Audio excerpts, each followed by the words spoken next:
Bonjour et bienvenue dans cette conférence du mandala du dépassement des peurs. Ce mandala du dépassement des peurs comporte 9 étapes incontournables. Je vais vous lire une de mes citations. Tout n'est pas qu'illusion ou fiction, il y a certainement un peu de vrai quelque part, à nous mais surtout à vous de le démontrer. Pour réaliser ce mandala, nous aurons recours à 3 éléments, les pierres, les symboles et les mandalas. Mais pas n'importe quel mandala. Les mandalas qu'on appelle les mandalas satellites. Bien que les pierres agissent sur l'ensemble des énergies, sur l'ensemble des plans, sur le mental, sur le physique, sur le spirituel, nous utiliserons ces pierres spécifiquement pour le plan physique. De même que pour les symboles, bien qu'eux aussi agissent sur l'ensemble de ces 3 plans, nous les utiliserons particulièrement pour l'énergie mentale, pour le plan mental. Et bien entendu, pour les mandalas, comme les pierres et les symboles, ils agissent eux aussi sur l'ensemble des plans, le plan mental, le plan physique et le plan spirituel, mais nous allons utiliser ces mandalas particulièrement pour l'énergie spirituelle, pour le plan spirituel. Pourquoi j'ai parlé tout à l'heure de mandala satellite? Eh bien tout simplement parce que le mandala du dépassement des peurs se compose bien entendu d'un noyau central qui est figuré sur cette image, mais de 6 noyaux satellites, donc de 6 mandalas satellites, dont bien entendu le mandala de la pureté du cœur, le mandala du reflet de la personnalité, le mandala de l'action, le mandala de l'emprisonnement, le mandala du libre arbitre et le mandala du relationnel. Tous ces mandalas seront à construire, seront à effectuer avec bien entendu un travail physique, mental et spirituel. Revenons maintenant sur les symboles. Je vous ai dit tout à l'heure que les symboles étaient en lien avec l'énergie mentale et le plan mental.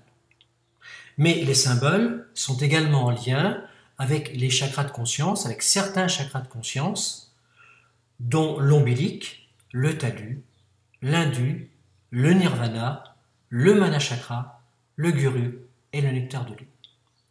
Il faut savoir que ces chakras de conscience agissent directement sur les pensées, les angoisses et les peurs. Donc, en utilisant des symboles, on se reliera aux chakras de conscience qui, eux, agiront sur les pensées, les angoisses et les peurs. Je vous entends déjà dire, mais qu'est-ce qu'il nous raconte Jean-Marie avec ses chakras de conscience?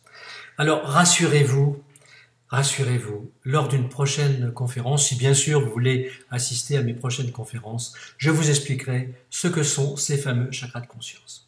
Pour l'instant, revenons à nos pierres, à nos minéraux, à nos cristaux.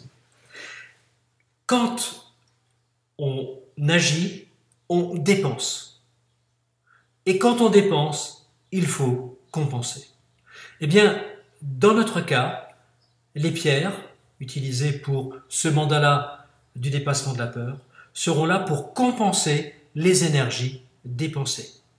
Et bien entendu, ils agiront en énergie directement sur certains chakras principaux, comme le racine, le sacré, le plexus, le cardiaque, le laryngé, le frontal et le coronal.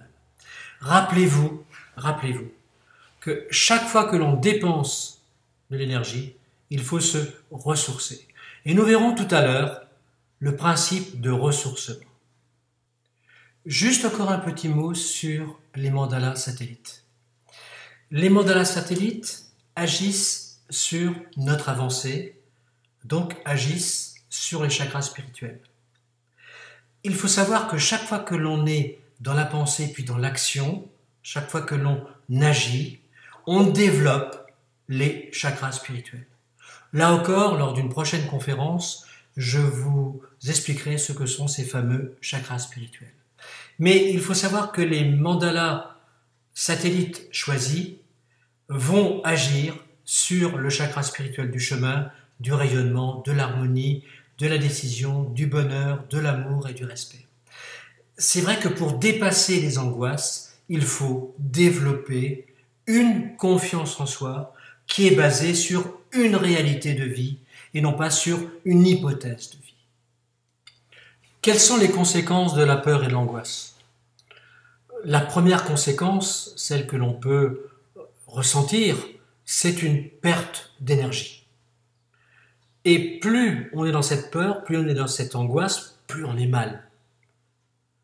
Donc, ce qu'il faut en premier, quand on est dans la peur et quand on est dans l'angoisse, c'est compenser la partie énergétique. Les symboles compensent l'énergie utilisée par la pensée, les peurs et les angoisses.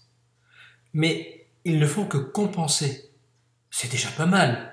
Ça veut dire qu'à un moment donné, au lieu de tomber, on va dire, dans des pertes énergétiques et d'aller vers nos marges de sécurité, eh bien, on stabilise. Donc, la partie symbolique stabilise l'énergie dépensée par les peurs et les angoisses. Pour retrouver sa forme, pour retrouver son énergie initiale, pour remplir sa cuve d'énergie disponible, parmi toutes les solutions qui existent, il y en a une qui est intéressante. Celle de se rendre actif, celle de se projeter dans le futur avec un but, avec une passion, celle de pouvoir vivre avec les craintes et les peurs au départ pour pouvoir les dépasser. Soyez actif, soyez dans votre passion et vous reconstituerez votre énergie disponible. Voilà ce qui peut vous arriver si vous ne stabilisez pas au minimum votre énergie. Tant que vous êtes dans la partie énergie disponible, tant que vous avez ce qu'on appelle les réserves énergétiques, aucun problème, le sourire, tout va très bien. Mais quand on ne fait rien pour se ressourcer, on tombe dans ce qu'on appelle les marges de sécurité. Et là, il est temps d'agir.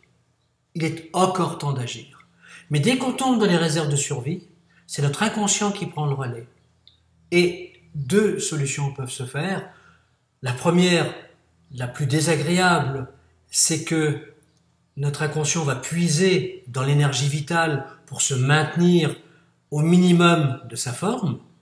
La deuxième, c'est que il puise dans des énergies qui ne nous conviennent pas, qui lui conviennent lui en état de survie, et nous mettent dans des états complètement désagréables.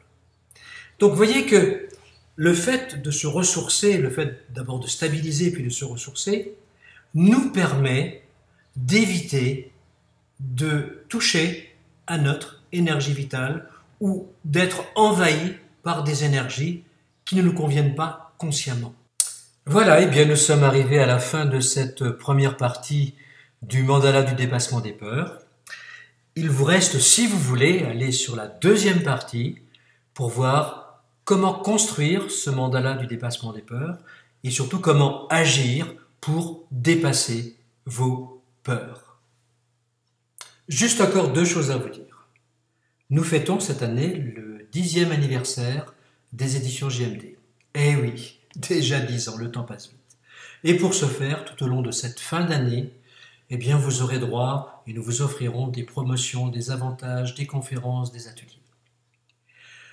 Pour le matériel du mandala du dépassement des peurs, eh bien, qui a une valeur de 133 €, nous vous l'offrons pour fêter cet anniversaire à 50 € plus 5 € de frais de port pour les personnes qui ne viendraient pas directement chercher ce matériel aux éditions ou lors de nos déplacements, de nos conférences ou de nos ateliers. Bien entendu, jusqu'à fin de disponibilité des stocks. La deuxième, c'est que cet ouvrage, cette vidéo, est protégé donc par copyright et que si jamais vous voulez l'utiliser à des fins autres que personnelles, eh bien je vous demanderai simplement d'avoir l'amabilité de me demander cette autorisation. Voilà, je vous remercie beaucoup et je vous dis à très bientôt sur la version et sur la partie numéro 2 de ce mandala du dépassement des peurs, puisque nous allons construire ce mandala. À bientôt, au revoir.